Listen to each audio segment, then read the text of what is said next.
ಈ ದೃಶ್ಯ ನೋಡಿ, ಇದು ಸರ್ಕಾರಿ ಶಾಲೆಯ ದುಸ್ಥಿತಿ. ಹೀಗೆ ಕುಸಿದು ಬಿದ್ದ ಕಟ್ಟಡ ಒಂದೆಡೆಯಾದ್ರೆ, ಬಿರುಕು ಬಿಟ್ಟ ಶಾಲಾ ಕಟ್ಟಡದಲ್ಲೇ ಮಕ್ಕಳು ಶಾಲೆ ಕಲಿಯುವಂತಾಗಿದೆ. ಸರ್ಕಾರಿ ಶಾಲೆ ಅಂದ್ರೆ ಸರ್ಕಾರಕ್ಕೆ ಇಷ್ಟೊಂದು ನಿರ್ಲಕ್ಷ್ಯನ ಅನ್ನೋ ಅನುಮಾನ ಜನಸಾಮಾನ್ಯರಲ್ಲಿ ಕಾಡ್ತಿದೆ.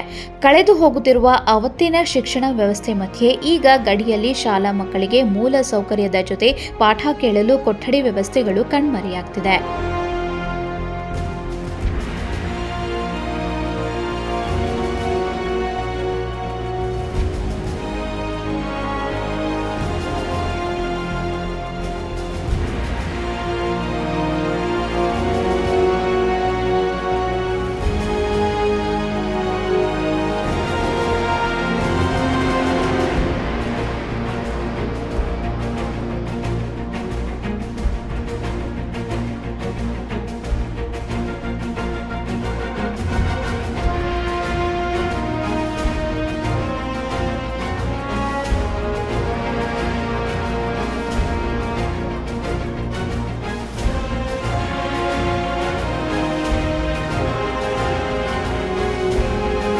ಬೆಳಗಾವಿ ಜಿಲ್ಲೆಯ ಅಥಣಿ ತಾಲೂಕಿನ ಹಾಲಳ್ಳಿ ಗ್ರಾಮದ ಸರ್ಕಾರಿ ಶಾಲೆಯ ದುಸ್ಥಿತಿ ಇದು.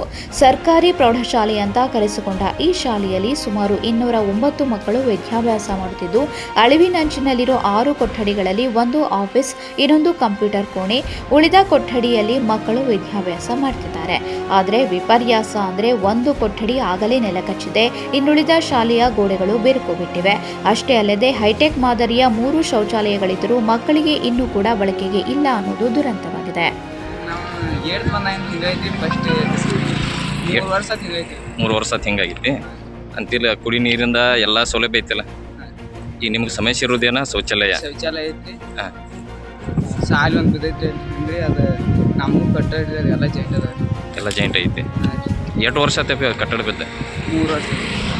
ಇಲ್ಲಿ ಯಾವ ಅಧಿಕಾರಿಗಳು ಇದನ್ನ ಬಂದು ಅದನ್ನ ಭೇಟಿ ಕೊಡೋದು ಏನು ಮಾಡಿ ಅಂದ್ರೆ ನಿಮ್ಗೆ ಅಭಿವೃದ್ಧಿ ಮತ್ತು ಶಿಕ್ಷಣದಿಂದ ಭಾಳ ವಂಚಿತವಾಗತ್ತೀರಿ. ಏನು ಹೇಳ್ತೀರಿ ಅಭಿ? ಏನು ಹೇಳಕ್ಕೆ ಇಷ್ಟಪಡ್ತೀರಿ?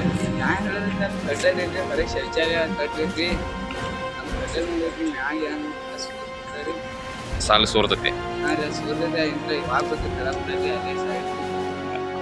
ಮಹಾರಾಷ್ಟ್ರ ಗಡಿ ಹೊಂದಿಕೊಂಡಿರುವ 108 ಶಾಲೆಗಳು ಅವನತಿಯತ್ತ ಸಾಗುತ್ತಿವೆ. ಹಲವಾರು ಹಳ್ಳಿಗಳ ಸರ್ಕಾರಿ ಶಾಲೆಗಳಲ್ಲಿ ಖಾಯಂ ಶಿಕ್ಷಕರೇ ಇಲ್ಲ. ಮರಾಠಿ ಶಾಲೆಗಳಲ್ಲಿ ಕನ್ನಡ ಭಾಷೆ ಕಲಿಸಲು ಶಿಕ್ಷಕರಿಲ್ಲದೆ ಮಕ್ಕಳಿಗೆ ಕನ್ನಡ ಭಾಷೆಯಿಂದ ದೂರ ಉಳಿಯುವಂತಾಗಿದೆ. ಹಾಗೆ ಸರ್ಕಾರಿ ಶಾಲೆಗಳು ಹೆಸರಿಗಷ್ಟೇ ಸೀಮಿತವಾಗಿದ್ದು, ಶೀಘ್ರವೇ ಸರ್ಕಾರಿ ಶಾಲೆಗಳ ಉಳಿವಿಗೆ ಶ್ರಮಿಸಬೇಕಿದೆ.